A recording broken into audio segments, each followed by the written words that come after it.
Já estamos de volta com o seu programa Estilo de Vida, hoje no nosso bate-papo falando sobre eclâmpsia e pré-eclâmpsia.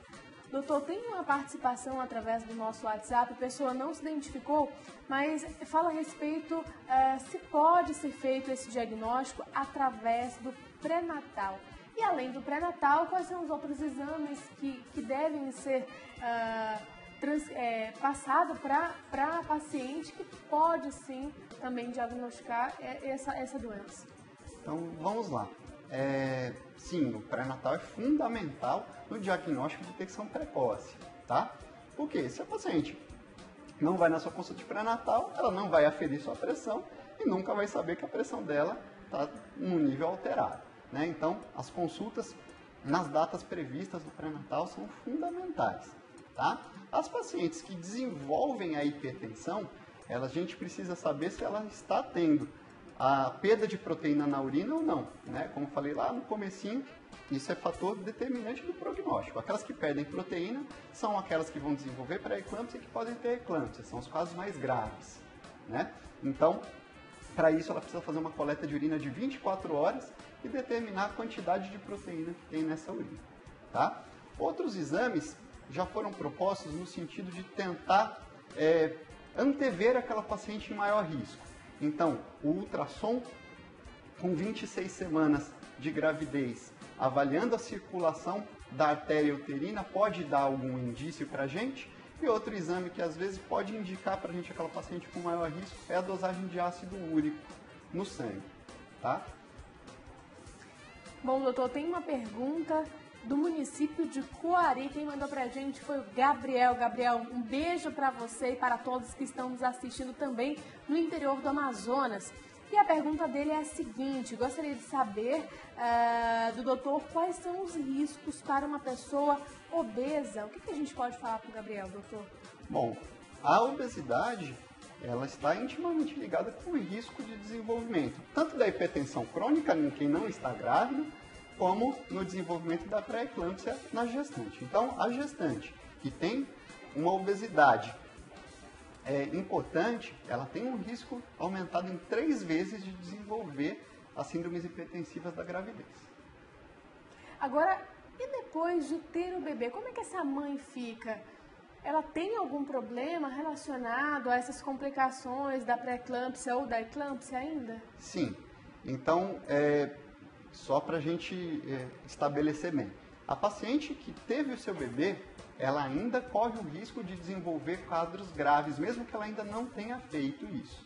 Então, ela ainda pode desenvolver a pré-eclâmpsia grave, pode ter eclâmpsia, principalmente nas primeiras 48 horas de pós-parto, tá? Então, não quer dizer que ela vai terminar a gravidez dela e que ela já está livre de riscos. Em segundo lugar, eu tenho aquelas pacientes que durante a gravidez desenvolveram lesões de órgãos-alvo. Quais são os órgãos-alvo? Rins, então a paciente pode ter uma insuficiência renal durante a gravidez. Fígado, pode ter uma insuficiência hepática durante a gravidez. O próprio cérebro, né? A paciente pode convulsionar, ter eclâmpsia, pode ter o acidente vascular cerebral hemorrágico. Então, dependendo da gravidade que essa pré-eclâmpsia teve durante a gravidez, ou no caso das que desenvolveram a eclâmpsia, você pode ter sequelas de longo prazo. Na maior parte das vezes, regressivas, tá? São reversíveis, mas algumas pacientes podem ficar sim com algumas sequelas de longo prazo. Inclusive, as que tiveram eclâmpsia, estatisticamente vão ter uma queda do seu nível cognitivo anterior.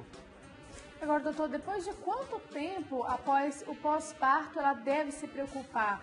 Ela deve realmente ter cuidados especiais para não ter outras complicações? Então, assim, o cuidado mais intensivo, né, de ficar mais em cima da paciente as primeiras 48 horas, como eu falei, é o período de maior risco de desenvolvimento de quadros graves. Após esse período, a chance dela ter um evento grave é menor, tá?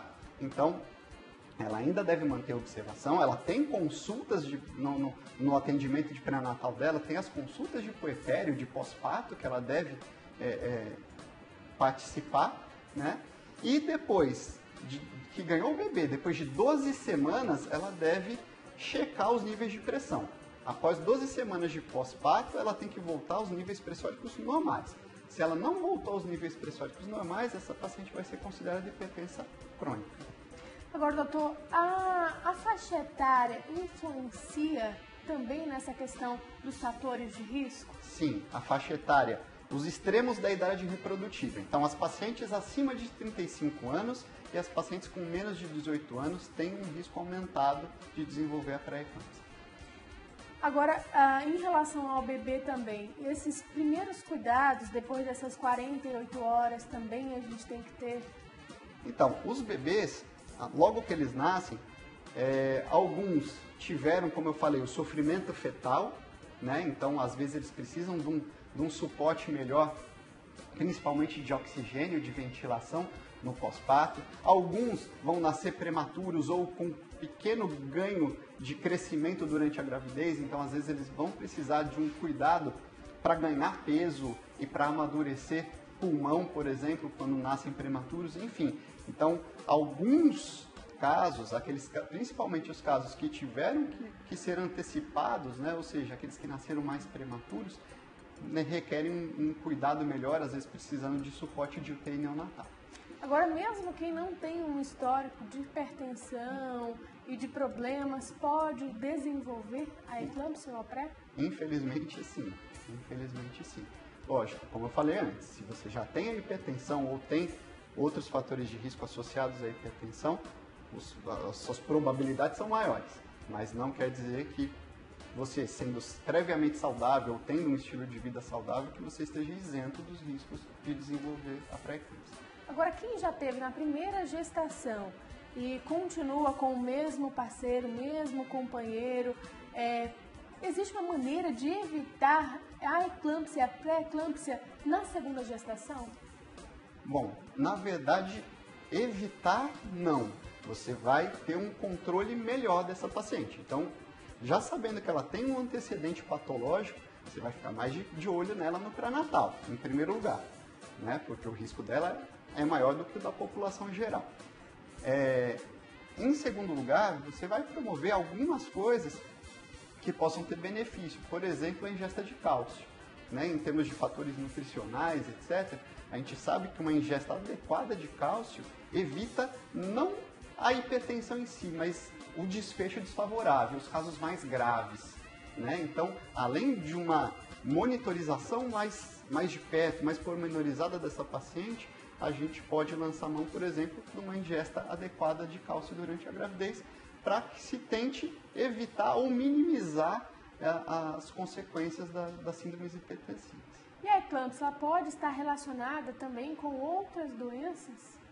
Com outras patologias também envolvendo a gestação, devido a essa imunidade, que a gente sabe que é um dos fatores, na verdade, para qualquer doença, né? Essa alteração de hormônios e a imunidade também desequilibrada ajuda e muito nessa questão do surgimento das doenças. Então, na verdade, o grande problema das síndromes hipertensivas, pré-eclâmpsia e tudo mais, são as lesões de órgãos-alvo, como eu falei antes. Então, esse estado hipertensivo pode levar a lesões do rim, né? Então desenvolvimento de insuficiência renal, lesar o fígado, então aumentar as enzimas hepáticas, os pacientes às vezes podem ficar com aquela icterícia, né? Aquele amarelado nos olhos. Pode ter o edema agudo de pulmão, então levar a insuficiências respiratórias. Pode dificultar o trabalho do coração, então aquelas pacientes, principalmente as pacientes que já têm um histórico cardiológico prévio, essas pacientes podem descompensar do seu estado cardiológico. Como eu falei, outras doenças que podem ter sequelas de longo prazo, como a VCH, né, o acidente vascular hemorrágico, enfim. Tá? Todas essas complicações podem estar relacionadas aí com a saúde a longo prazo dessa paciente. Bom, doutor, nós vamos fazer uma breve pausa aqui no nosso bate-papo. A gente vai para o intervalo rapidinho, mas daqui a pouco a gente volta. Até lá.